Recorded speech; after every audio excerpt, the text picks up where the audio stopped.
लोकांसाठी, लोकक्रांतीसाठी जनहित प्रवर्तक बनलेले निर्भीड, निपक्षपाती web portal, YouTube channel city line news like करा, कमेंट करा, सबस्क्राईब करा, बेल आयकॉनवर दाबून शेअर करायला विसरू नका.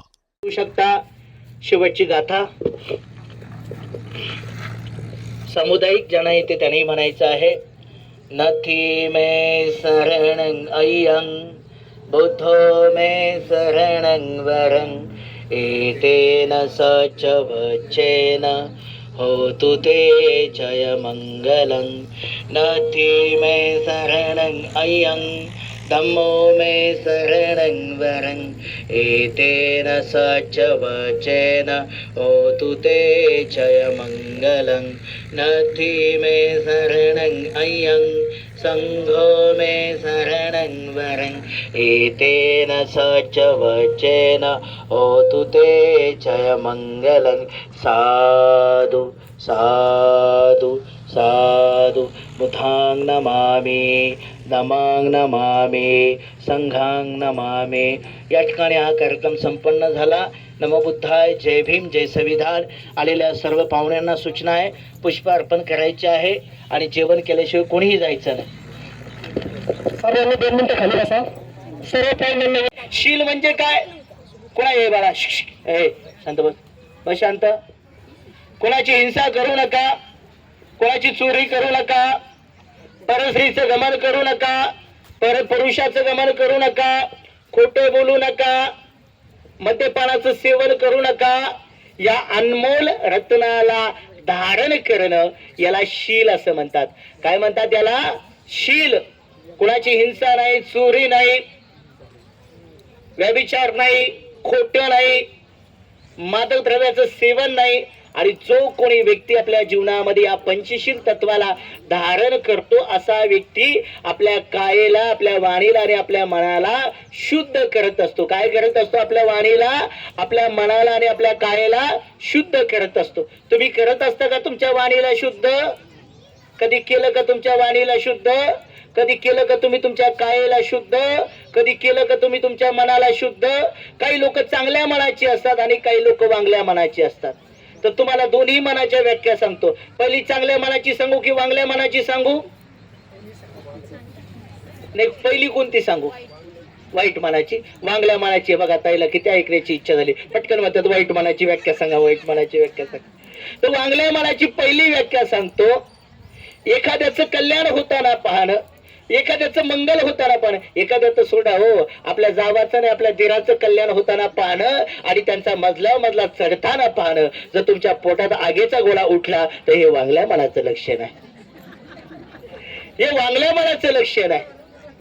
पण एखाद्याचं कल्याण होताना पाहणं, मंगल होताना पाहणं, मजला चढताना पाहणं, त्यांचे लेकरं नोकरीला लागताना पाहणं आणि आपल्या चित्तामध्ये प्रसन्नता आणि मोद उत्पन्न होणं हे चांगल्या मनाचं लक्षण आहे. कशाचं लक्षण आहे? चांगल्या मनाचं लक्षण आहे. म्हणून भगवान बुद्ध म्हणतात प्रतिक्षण तुम्ही तुमच्या कायेला, वाणीला आणि मनाला शुद्ध केलं पाहिजे. की ज्या क्षणी तुम्ही तुमच्या कायेला, वाणीला आणि मनाला शुद्ध करण्याचं काम करत असता ते कुशल तुमच्या जीवनाला आध्यात्मिक स्तरावरती तुमच्या जीवनाची उंची वाढवण्याचं काम होत असतं. काय केलं जातं? आध्यात्मिक स्तरावरती तुमची उंची वाढत असते. त्या कुशलतेच्या आधारे तुमचं कल्याण होत असतं, तुमचं मंगल होत असतं, तुमचं त्यातनं हित सुख साध्य होत असतं. म्हणून आमचं हित कशात आहे, आमचं सुख कशात आहे, आमचं कल्याण कशात आहे, यासाठी आम्ही लोकांनी कायेला अकुशलतेकडे जाण्यापासून थांबवलं पाहिजे, वाणीला अकुशलतेकडे जाण्यापासून थांबवलं पाहिजे, मनाला अकुशलतेकडे जाण्यापासून थांबवलं पाहिजे आणि या कायेला, या वाणीला आणि या मनाला कुशलतेमध्ये स्थापित केलं पाहिजे. कशा स्थापित केलं पाहिजे ताई? हो ताई, कशा स्थापित केलं पाहिजे? कुशलतेमध्ये. लक्ष आहे ताईचं, पाठीमागं बघत होते पण लक्ष माझ्याकडेच होतं त्यांचं. कशा असतात बघा ना. कशामध्ये स्थापित केलं पाहिजे? कुशलतेमध्ये स्थापित केलं पाहिजे. मग या ज्यावेळेस आम्ही कुशलतेमध्ये स्वतःला स्थापित करतो तर त्या सगळ्या कुशलतेमध्ये स्थापित करत असताना आमच्याकडनं आमच्या चारित्र्याला शुद्ध करण्याची प्रक्रिया होते, म्हणजे शील पालन होतं. कसलं पालन होतं? शील. शील पालन केलं पाहिजे. वाणीचं शील आहे, कायेचं शील आहे, मनाचं शील आहे. एखाद्याशी प्रेमाने बोललं पाहिजे. कोण कोण प्रेमाने बोलतं? आपापल्या नवऱ्यासोबत कोण कोण प्रेमाने बोलतं? हात वर करा, सांगा पटकन. बघा या ताई बोलतात प्रेमाने. कोण कोण? सगळ्यांना प्रेमाने बोलायची सवय ना. जावा जावा मध्ये कोण कोणाचे भांडणं झालेले आहेत? सांगा पटकन, सांगा पटकन. गावामध्ये सगळ्यात जास्त भांडकुदळ कोण आहे? हे बघा, मी हे सांगतात लगेच. तर उपासकाने बुद्ध म्हणतात तुम्ही ते प्रतिक्षण स्वतःला तर शुद्ध केलं पाहिजे, पण इतरांच्या कल्याणासाठी सुद्धा तुम्ही लोकांनी सद्भावना व्यक्त केली पाहिजे. इतरांच्या कल्याणासाठी सुद्धा तुम्ही लोकांनी काय केलं पाहिजे? सद्भावना व्यक्त केली पाहिजे. म्हणून शील पालन करणं ही अत्यंत महत्वाची गोष्ट आहे. काय पालन केलं पाहिजे? शील पालन केलं पाहिजे. शिलाचाराचं जीवन जगलं पाहिजे. कशाचं जीवन जगलं पाहिजे? शिलाचाराचं जीवन जगलं पाहिजे. शिलासारखं शुद्ध जीवन जगलं पाहिजे. कशासारखं शुद्ध जीवन जगायचंय? शिलासारखं शुद्ध जीवन जगायचंय. एका ठिकाणी गेलो प्रवचनाला, धम्मदेसनेला, तिथं म्हटलं शिलासारखं शुद्ध जीवन जगा. तिथं होती एक शिला नावाची माऊली, लय भांडकुदळ. सगळ्या उपासिका माझ्याकडे आल्या, पण तिथं लय भांडकुदळ. तुम्ही सांगितलं तिच्यासारखं जगायला पाहिजे. आणि तिच्यासारखं काय जगायचं म्हणे आम्ही? काय जगायचं? तर शील म्हणजे काय आहे? स्वतःला, स्वतःच्या चारित्र्याला शुद्ध करण्याची प्रक्रिया. आता पाठीमागून काही सूचना आलेल्या आहेत, पटकन आटपतं घ्या. मध्ये ऊन खूप झालंय, वारे येऊ लागले. मला फोन आला होता, मी स्विच ऑफ केला फोन. म्हणलं तरी पण तुम्हाला सांगावं म्हणलं, पण तरी पण मेसेज आलेत या ठिकाणी. म्हणून या ठिकाणी मी काही जास्त बोलत नाहीये. बोलायला गेलो तर खूप काही बोलू शकतो. तुम्ही 2 तास उठायचे रे, पण तुम्हालाही भुका लागल्या पाहिजे. आण येतो ज्ञान आहे, नाही तो सब बेजान आहे. आहे का नाही? पोटात अन्नच नाही तर तुमचा पूर्णपणे अशक्तपणा येईल तुम्हाला. आहे का नाही? आणि तसं होऊ नये म्हणून मी माझ्या उपदेशाला थांबवतो. एखादी गोष्ट लांबट झाली की ती आंबट लागते. आंबट लागेपर्यंत ठीक आहे, पण कडू होता कामा नये. म्हणून मलाही तुमची काळजी आहे. नाही तर काही काही म्हणतात ज्याच्या हाती माईक तो म्हणतो माझंच ऐक. मी काही तसं करायचो नाही, यांचे ऐकन थांबन मी या ठिकाणी. म्हणून या ठिकाणी माझ्या उपदेशाला थांबवतो. तुम्हा सगळ्यांचं खूप मंगल, खूप कल्याण व्हावं. तुम्हाला आयु, वन्न, सुख, बल आणि फल प्राप्त व्हावं. पण एक गोष्टीची सूचना मी तुम्हा लोकांना देतो. बंतीजीची धम्मदेसना चालू असल्यानंतर कधीच बंतीजीची धम्मदेसना तुम्ही थांबवली नाही पाहिजे, नाही तर बंतीजीला बोलवलंच नाही पाहिजे. ही गोष्ट मी तुम्हाला आवर्जून या ठिकाणी थांबतो. यावेळेस मी या ठिकाणी माझ्या धम्मदेसनेला थांबवतोय. नाही तर तुम्हीच आधीच कार्यक्रमाचं नियोजन केलं पाहिजे की बंतीजी तुम्हीच बोला, बाकीच्यांना कोणाला बोलण्याची संधी आम्ही काही देणार नाहीये. हे खूप अकुशल असतं. बंतीजीला बोलवल्यानंतर त्यांच्याकडनं धम्मदेसना आम्ही सविस्तरपणे श्रवण केली पाहिजे. सूत्रपठण व्यवस्थित श्रद्धायुक्त चित्ताने श्रवण केलं पाहिजे. बुद्ध धम्म संघाला श्रद्धायुक्त चित्ताने समर्पित भावनाने शरण गेलं पाहिजे. ही अत्यंत महत्वाची गोष्ट आहे. हे खूप अकुशल असतं. तुम्ही फोन करता, तुम्ही भिक्षूंना थांबवता, ही खूप वाईट घटना आहे. म्हणजे निषेध करण्यासारखीच घटना आहे. पण तरी सुद्धा या ठिकाणी मी थांबवतो मी स्वतःला. या ठिकाणी कालकथित झालेले गायकवाड बाबा, त्यांच्या पुण्याला, त्यांच्या स्मृतींच्या आठवणी या ठिकाणी व्यक्त करत अनेकांनी व्यक्त केल्या. त्यांच्या चित्ताप्रती खूप खूप मंगल भावना, मंगल कामना व्यक्त करतो की त्यांचं चित्त जिथे पण उत्पन्न झालेलं आहे त्या चित्ताला सुगती आणि सद्गती प्राप्त व्हावी. आणि सगळ्यात महत्वाची गोष्ट उपासकांना आणखीन एक सांगणं आहे माझं. तुमचे लग्नविधी असू द्या, तुमचे जलदान विधी असू द्या, तुमचे गृहप्रवेश, आई एक मिनिट ऐका, ताई एक मिनिट ऐका माझ्याकडे. तुमचे कुठलेही विधी असू द्या, बंतीजीला बोलवल्यानंतर शॉर्टकट किंवा अनेक पाहुण्यांना जर घाई होत असेल जाण्याची की नाही गड्या पटकन उरकून घ्या, पटकन सांगा त्या बंतीजीला पटकन उरकायला, सांगा त्या बोलायच्या, अशा पाहुण्यांनी कार्यक्रमाला जायचं नाही. काही गरज नाही तुमच्या कार्यक्रमाला. जर तुम्हाला धार्मिकतेचं महत्वच कळत नसेल तर तुम्ही त्या कार्यक्रमाला गेले नाही पाहिजे. सगळ्यात महत्वाची गोष्ट.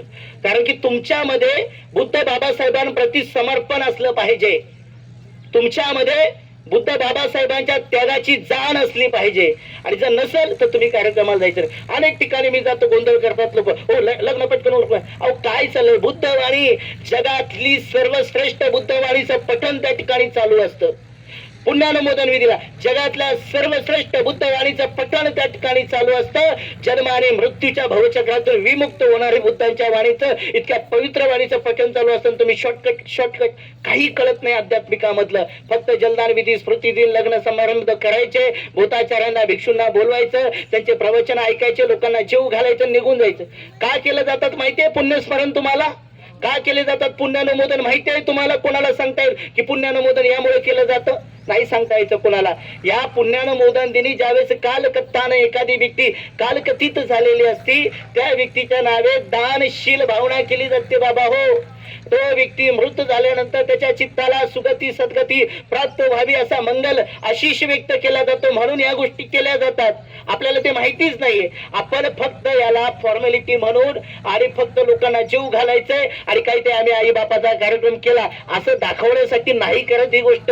तर त्या दिवशी बौद्ध भिक्षूंना बोलवलं जातं, त्या दिवशी बौद्ध भिक्षूंना दान दिलं जातं, त्या दिवशी त्यांना भोजन दान दिलं जातं, चिवरदान दिलं जातं, त्या ठिकाणी दानशील भावना केली जाते, त्यांच्याकडनं धम्म ऐकला जातो, ध्यान केलं जातं, आपल्या कल्याणाचे भगवान बुद्धाच्या वाणीतून येणारे सूत्र पठन केलं जातं, ते सूत्र समजून घेतले जातात आणि त्याच्या आधारे आपलं कल्याण आपलं मंगल साध्य केलं जातं. म्हणून हा पुण्यानुमोदन असेल, स्मृती दिनाचे विधी असेल म्हणून केले जातात. ही गोष्ट लक्षात ठेवा तुम्ही. म्हणून यानंतर जर कुठल्याही पाहुण्याला घाई होत असेल तर त्या पाहुण्यानी कार्यक्रमाला जायचं नाही. कारण की तुम्ही लोक ज्यांनी कार्यक्रम आयोजित केलेला असतात त्यांना घाई करता आणि त्यानंतर बौद्धाचार्य असतील, भंतीचे असतील त्यांना सुद्धा तुम्ही डिस्टर्ब करून टाकता. तर त्यामुळे अशा लोकांना माझं सांगणं आहे तुम्ही जायचंच नाही कार्यक्रमाला, बिलकुल जायचं नाही. या ठिकाणी तुम्हा सगळ्यांना आशीर्वाद देतो. हात जोडा. सबेंतियो विभजन्तु सब रोगो विनाशतु माते भवतान्तरायो सुखी दीर्घायिको भवतु सब मंगलं रखन्तु सब देवता सब बुद्धानुधम्मानु संघानुभावेन सदा स्वती भवन्तु ते. बोला 3 वेळेस साधू साधू साधू. आणि जर कोणाला शॉर्टकट कार्यक्रम करायचा असेल तर यानंतर मला पण बोलवायचं नाही. ठीक आहे. आजचा प्रथम स्मृती दिनाचा कार्यक्रम या ठिकाणी संपन्न झाला. सगळ्यांनी 2 मिनिटं जाग्यावर उभं राहायचं आहे. आपण सगळ्यांनी शेवटची श्रद्धांजली अर्पण करूया.